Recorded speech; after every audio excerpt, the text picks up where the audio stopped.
Super Saiyan, Dragon Ball's single most iconic transformation, a cultural milestone that transcended its source and changed entertainment forever. And I think it was a bad idea. To start, let me ask you a question. When was the last time a human Z fighter won an important fight? If you said any point after 1989, after Tien beat a Cyberman, you would be wrong. That is 3.5 decades, 37 years of nothing that solidified the minute Goku's hair turned yellow. And to really show you how low their narrative value has sunk, I want to compare two tournament arcs, one before Super Saiyan and one after. The 23rd Tenkaichi Budokai takes place in the dying breath of the original Dragon Ball manga, and is the conclusion of the much longer Piccolo saga. Composed of a basic tournament structure, this is where the fighting mettle of the Z Fighters is tested against the dastardly Piccolo Jr., the reincarnate of a Demon King, as well as the scars of their past. My favorite example of this can be seen in the first lengthy fight between the previously evil martial arts master, Tien, and the assassin, Tao Pai Pai, both of which are humans and rivals of our protagonist, Goku, that, despite being beaten by the Saiyan warrior, show an unrelenting determination to get stronger. Tien does this through the continued diligence and mastery of his ancient techniques, and Tao Pai Pai does this through ghoulish cybernetic enhancements. And so the question this fight asks is if dedication to martial arts can overcome mechanical strength, and if through that, if Tien can lay to rest the demons of his troubled past. And it's this love of martial arts you can really feel course the vein of every one of our major characters. Goku and his insatiable hunger for strength, Krillin and his rivalry of the Turtle Hermit Way, Yamcha and his Wolf Fist mastery. All of these characters, and the fights between them, are dripped with an insatiable love of martial arts. When Goku has his battle with Tien in the semi-final round, he must overcome his new abilities through redefining what it means to be a disciple of the Turtle Hermit Way. When Goku fights Piccolo Jr., he must not only win his fight, he must wager that his own devotion to martial arts is enough to save the world. This, in its most pure essence, is the way fights used to work before Super Saiyan. They were pure comparisons of ability, strength, and determination, and it all gave way to reinforce the main message of Dragon Ball. And what that was that strength could be achieved by never giving up and continuing to push your limits. And this theme permeates Dragon Ball's secondary characters.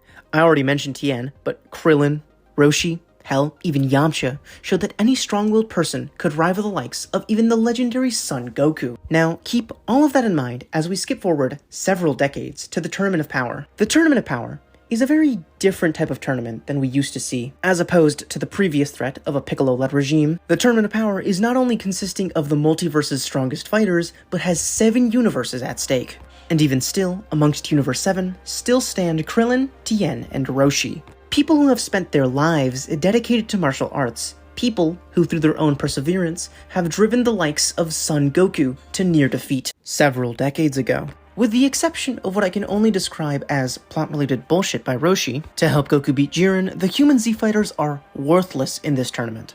The once competent rivals that took actual character development to overcome have become ants. And so, if you were to ask if humans, through their love of martial arts, the main message of Dragon Ball, are able to do anything remotely useful in this tournament, and indeed any point after Super Saiyan, the answer you would receive is a gently phrased but absolute no. Now, to understand how deep a writing corner the Z-humans are in, I have devised a little analogy. Imagine that you are really into competitive fighting, and that you and your friends have been fighting for several years. You go to the same gym, you test out your new grappling styles, you do everything together.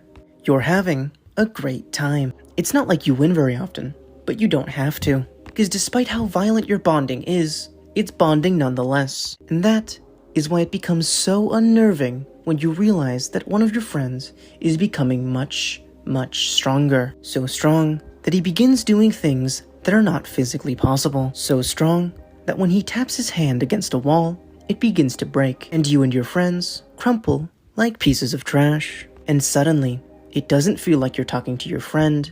It feels like you're interrupting a god.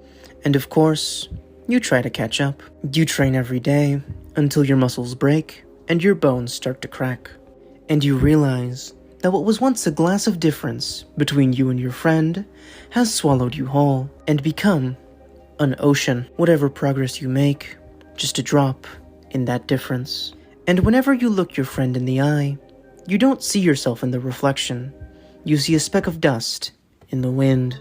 And all of these issues stem from Dragon Ball's transformations, which stem from Super Saiyan 1. The issue with Super Saiyan, and indeed every transformation, is how steep their increase in power is. The cliffs of these transformations are so high that any character that wants to be useful must either transform themselves or languish in uselessness, and accept that they can't do anything about it. And unfortunately for the Z humans, their only option is the latter. What was once their perseverance and resolve, little more than a party trick to be occasionally ridiculed. For as much as I love Dragon Ball, it's hard to argue that its focus is anything else than fighting, or in other words, the pure acquisition of power. And by the nature of Dragon Ball's transformations, it leaves the existence of its humans as nothing more than relics. Broken characters whose only narrative potential is either ridiculous or ridicule. As I conclude this video, let me make one thing clear. Dragon Ball is a show I really care about. Watching Dragon Ball as a child is an experience that I, and I imagine many of you, wouldn't trade for the world. And whenever I choose to look back on eras that I enjoyed the most, many of them are after Z. Specifically, eras whose defining features are their transformations. Frieza, Cell, the androids, these are some of my favorite arcs of the entire series. And many of my favorite series would probably not exist without Dragon Ball Z and Super Saiyan. So I'm not saying that Super Saiyan or any other transformation is bad, or even inherently detrimental to the Dragon Ball franchise. But what I am saying is that all of those came at a significant cost. A cost paid by the characters in its sidecast and its main message. It made characters that once represented something greater be unable to do anything in the narrative, and, ironically, dilute Dragon Ball's message. Self-determination could no longer overwhelm significant physical force. So while I don't hate the path that Dragon Ball went down, I can't help but imagine a different path, one where Dragon Ball's message was more intact and where they could be still called Goku's rivals. And what hurts me to say is that that future would have existed without Super Saiyan.